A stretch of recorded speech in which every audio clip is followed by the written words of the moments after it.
Bom, eu vou explicar agora um pouco sobre a lógica utilizada para gerar os arquivos BPM. Então, sendo bem sucinta, os argumentos passados na linha de comando são esses. Então, a partir da posição 2, nessa linha de comando, eu já crio uma string para o identificador e também já aloco o tamanho do nome do arquivo. Então, vendo agora as validações em relação ao dígito ser válido, ao código não ter valores numéricos, ou então o código tem mais do que 8 dígitos, aqui eu vou analisar cada elemento desse identificador que foi passado. Então, enquanto existir elementos que são dígitos, eu vou adicioná-los no objeto de imagem que eu fiz, que ele possui alguns atributos, e algum deles são os dígitos, a matriz que contém a altura, a largura, ou seja, a imagem em si, e os outros argumentos que são passados na linha de comando também. Então, após verificar que realmente todos os elementos do identificador são valores numéricos, ele vai para o próximo loop, em que a gente vai fazer agora a contagem da soma. Então, eu fiz uma função chamada epar, que ela só retorna se o número é par ou não.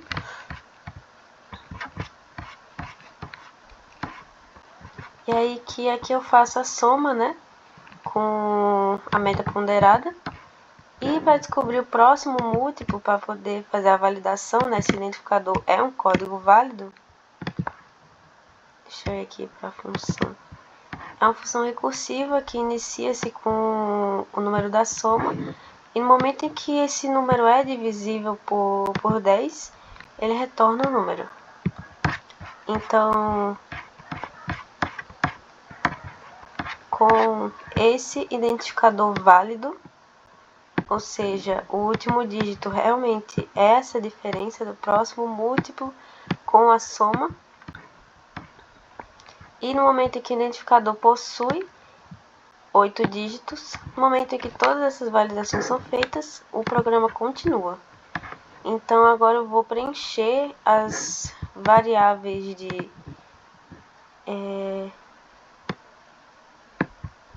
nome, largura, altura, espaçamento lateral, altura do código e quantidade de pixels, e também alocar o espaço dinamicamente para a matriz.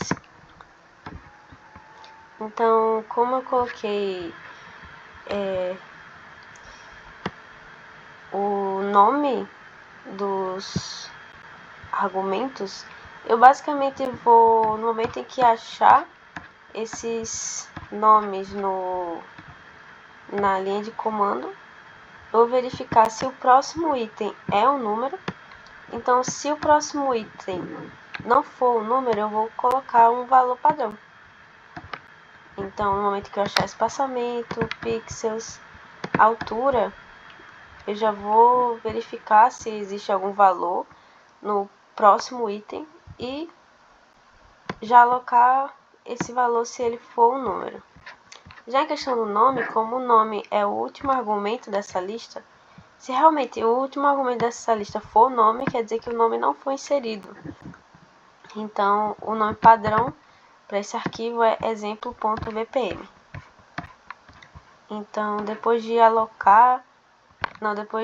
inicializar essas variáveis, eu vou fazer o cálculo da altura, que será também levando em consideração o espaçamento lateral, e depois eu vou fazer o cálculo da largura, que também vai levar em consideração o espaçamento lateral e as 67 áreas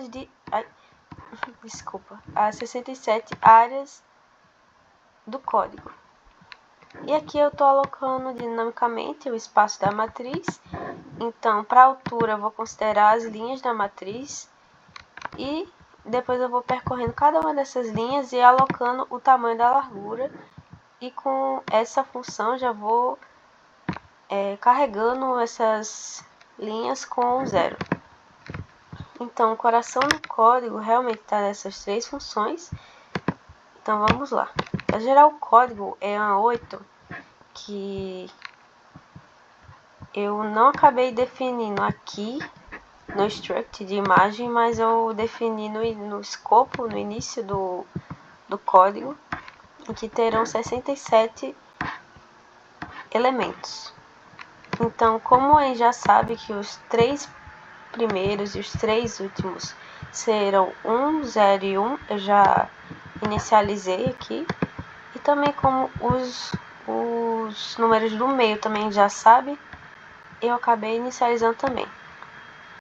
Então, para calcular os 4 dígitos de L-code e os 4 dígitos de R-code, eu simplesmente vou percorrer o array de dígitos, só que no momento em que o índice desse array de dígitos é menor do que 4, ou seja, são os 4 primeiros elementos, eu vou pegar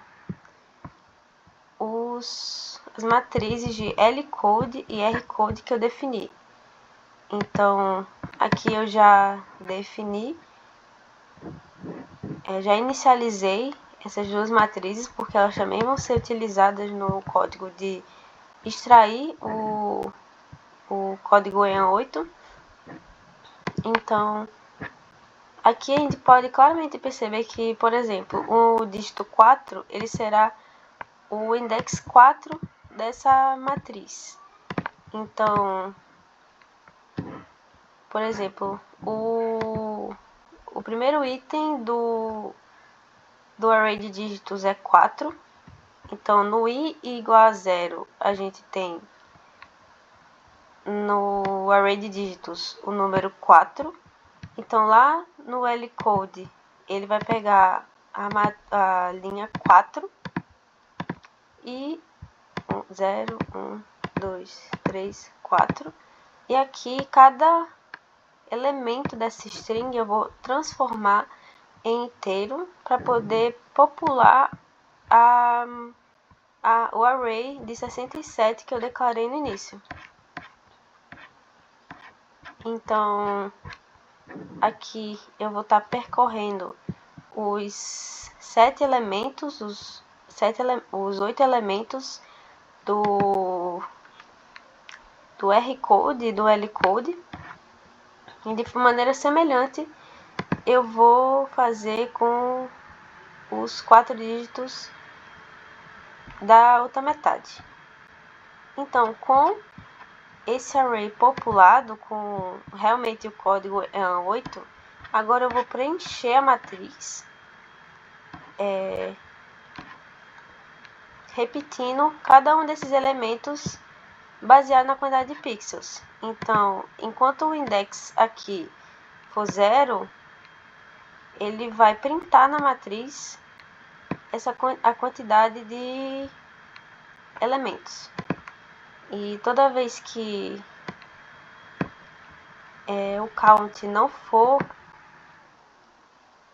igual a pixels, maior ou igual a pixels, o count vai só aumentando. Então, no momento em que ele é maior ou igual a pixels, esse index vai ser acrescentado mais 1 e o próximo elemento da matriz de codes vai ser impresso. Então, com a matriz já feita com os elementos repetidos, e também vale mencionar que a matriz só começa a ser impressa com os codes que a gente definiu, né, com 67 elementos, no momento em que a largura e a altura não estão com o mesmo valor do espaçamento lateral. Então, aqui ele vai considerar a linha maior do que o valor do espaçamento, só que a linha menor do que a altura menos espaçamento. é que do mesmo jeito a largura só vai considerar a partir de um número maior que o espaçamento e menor que a largura menos o espaçamento. Então, com a nossa matriz pronta, com os números repetidos e com o espaçamento lateral, aqui eu vou gravar esse arquivo PBM, que aí eu tive que fazer umas modificaçõezinhas em questão de sobrescrever ou não e do arquivo já existir ou não. Então, na verdade começa aqui.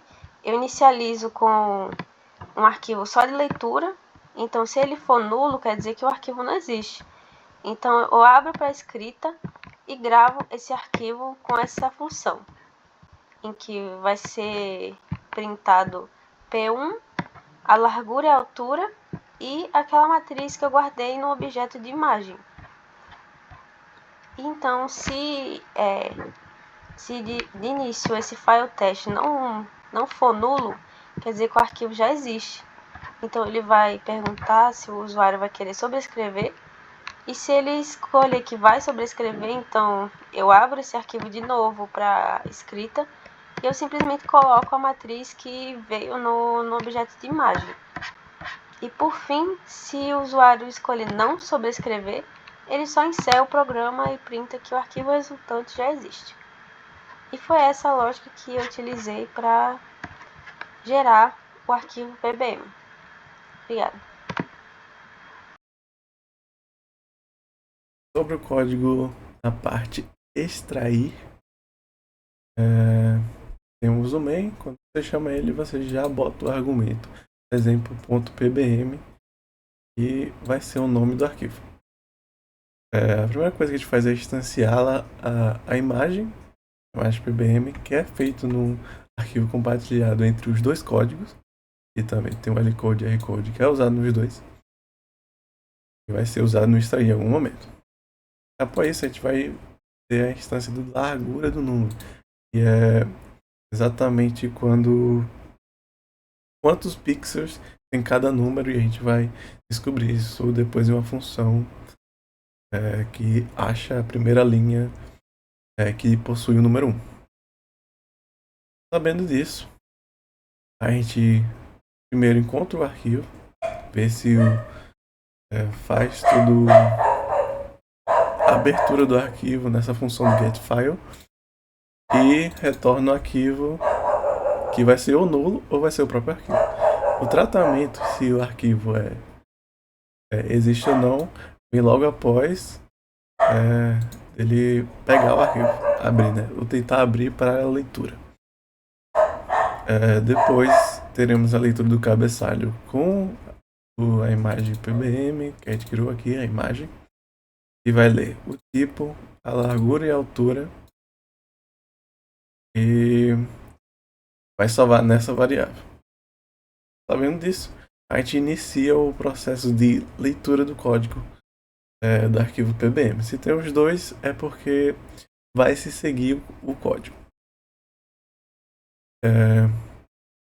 Sabendo a largura do código, eu vou criar uma linha e eu depois vou analisar essa linha para ver os números nela. Qual é essa linha que a gente está buscando? É a linha que tem um valor 1 em algum pixel.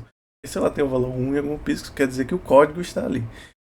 Independente de qual altura seja, se seja no índice 0 da altura, no índice 1, se a linha possui um número 1, quer dizer que tem a parte inicial do código, que é 101 multiplicado cada número pela sua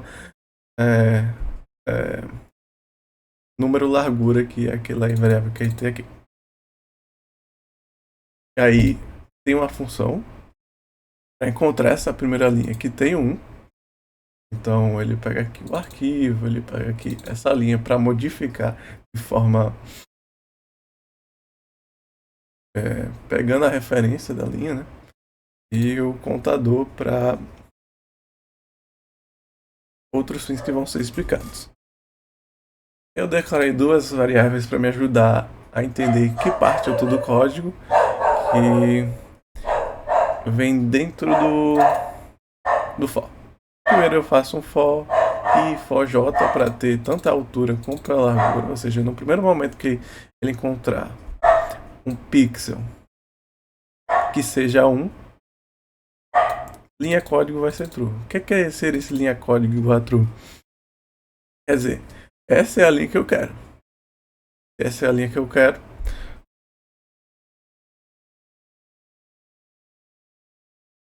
É a linha que eu vou começar a trabalhar para pegar todos esses números e salvar no meu char linha que eu criei lá no uma instância no main. E aí, tá aqui, quando acontece, é a linha que a gente queria, que tem um 1, ele vai primeiro contar quantos pixels tem os primeiros 1. Como a primeira parte do código é 101, se tiver 3 1s, 3 zeros e 3 1s, quer dizer que são 3 de largura. Então eu conto quantos 1s tem, que são os primeiros 3, por exemplo, os primeiros 2. E se tiver 3, o contador vai ficar em 3. E assim por diante. Agora, se ele encontrar um 0, ele para essa largura contagem, que é exatamente contar qual é a largura de cada 1 ou 0. Seguindo adiante, aí ele aloca todo o pixel desde o 1, ou seja, a linha sempre vai ter espaço porque ela é do tamanho da largura, e bota a quantidade e vai colocando um após o outro com o contador linha. Se depois disso tudo a largura contagem for falso, aí ele dá um break porque tem que continuar o código e não. Quer dizer, o código deu certo, quer dizer que ele foi para a largura contagem e ele não precisa mais continuar o loop, ou seja, ser mais loops infinito até fazer todas as linhas, ele só precisa verificar primeiro e deu certo aqui. Continuando na main, nós vamos criar duas variáveis, que vai ser o número final e o número, e vão ter cada um seu contador para acessar os seus devidas quantidades no tempo certo. Se é 0, se é 1, se é 2, se é o index 3 e assim por diante. O motivo de printar, iniciei, botei no final do número isso aqui.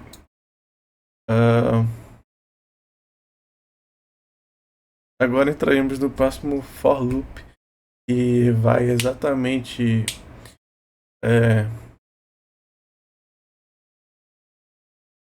encontrar esses números, que até agora só tem 0, 1, 1, 1, 1, 0, 0, 0, 1, 1, 1.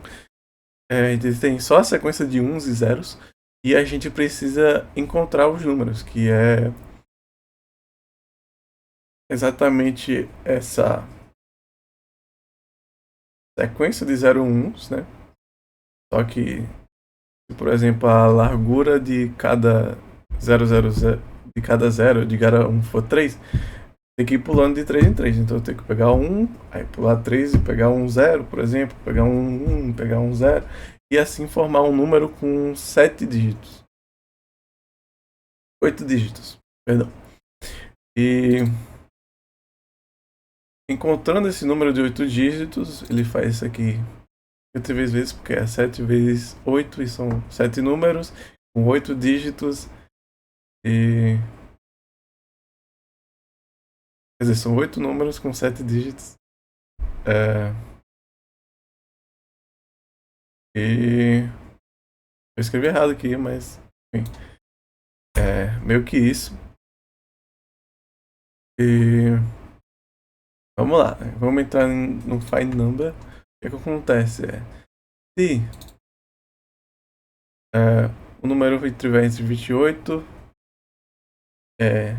ou menor que 28, ele pega o pulo de 3 vezes contador. Por que 3 vezes?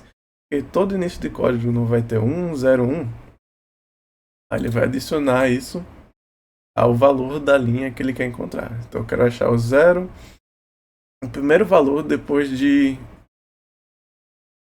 O primeiro valor de todos, né? Vamos dizer assim, do primeiro número. Pode ser um 0 ou 1, vamos dizer que é 1. Então eu tenho que pular 1, o 0 e o 1, que são os 3 primeiros dígitos para definir a entrada. Como eu preciso pular, eu preciso multiplicar isso por 3, porque a largura dos números são 3, e pular esse valor. E quando ele passa do meio do código, existem mais 5 números, que é para definir o meio do código, que é o 1, 0, 1, 0, 1, e aumenta esse offset para 8. Então eu vou precisar pegar o próximo número, depois de todos os dígitos, mais o offset, que seria esses 8 números, 8 zeros e 1s, vezes a largura. Aí ele encontra o número em si e adiciona no número, que a gente vai verificar ainda. Tudo colocando assim. E aí temos aqui que o contador number igual a certo, ou seja, ele encontrou um número. E existe sim o contador number chegar ao 7, quer dizer que ele encontrou os 7 dígitos de um número. Aí match. Isso aqui vai servir para encontrar o índice da code table, que pode ser o L-code se for menor, ou do lado direito. Direito não. Esquerdo, e se for do lado direito. Aí nós vamos para a opção match code, que retorna o booleano, para saber se tem um index ou não. Porque se tiver o index, ele vai botar aqui e retornar como true. E então é só ir adicionando realmente esse index, porque o próprio index quer dizer o número que foi encontrado. Então aqui segue um for loop bem simples e vai calculando quantos números iguais tem. Então se chegar igual a 7, quer dizer que de alguma maneira chegou aos 7 iguais a esse, quer dizer que ele vai mandar o index, quer dizer que já é o próprio número, e retornar true. Ele retorna true, ele já tem o próprio index que estava aqui, e vai adicionar o final number, que tem todos os dígitos certinhos. E aí ele zera o contador number para fazer com o próximo número. Depois disso, ele verifica se realmente tem 8 números, ou seja, o código não vai ser encontrado, vai ser inválido. Como não existe a verificação mesmo se o código é válido, eu só deixei essa. E se não, ele vai dizer realmente qual é o final number e vai liberar tanto a linha quanto fechar o arquivo, retornando 0. Diferentemente dos outros casos que dá erro, ele retorna 1. E aí, só para mostrar funcionando.